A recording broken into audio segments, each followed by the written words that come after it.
At the point when I graduated from college, this is the late 60s, I wanted to save the world. I wanted to be a social worker.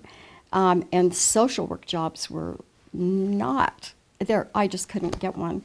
So finally, one friend said, well, if you could just do anything in the world you wanted to do, what would you do? And I said, well, I would join VISTA. And I did. It was Domestic Peace Corps. That's where I met my husband, and we stayed in Oklahoma for 10 years.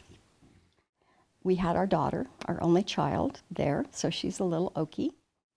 In the midst of all this, my father bought the dealership here in 1974, and I asked him if I could come back home and learn the dealership business and become a manager, and he told me no, that it wasn't the place for a woman. About 2 summers later, my father called my husband and said, John, how would you like to come to Reno for the summer and see if you like the car business? And he loved it. So I became a banker, First National Bank. I was the manager of management training for the state. I had some good opportunities there. I got a good background in human resources. And then my husband talked my father into letting me come to work at the dealership. So I started working at the dealership in 1992 or 1993. My father's company was becoming larger. They'd taken on a couple more franchises. And I think maybe we had 70 or 80 employees by then. And I wrote the first employee handbook and started becoming the go-to person for HR issues. The company was needing to become more sophisticated, and I had gotten those skills from First National Bank, and so I was able to bring that skill set that none of the men had. They knew there were probably things going on that they should have better control of, but they didn't really know what it was.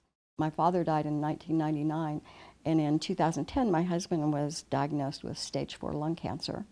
He knew that I needed to take over. The guys in the group totally respected me, and I learned so much from all of them. Our local dealer association nominated me as the Time Dealer of the Year for Nevada, and I went to a giant meeting in San Francisco with all of the nominees.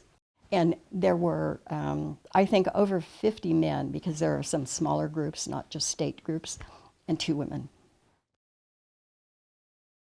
I'm fortunate that I had a chance to raise my wonderful daughter and have 3 wonderful grandchildren. And then also, to get some great honors. It was so important to use the skills I had, and I always knew I had the skills. I wasn't as confident of them when I was younger. I wish I had learned to fight more for myself when I was younger, but I learned it later.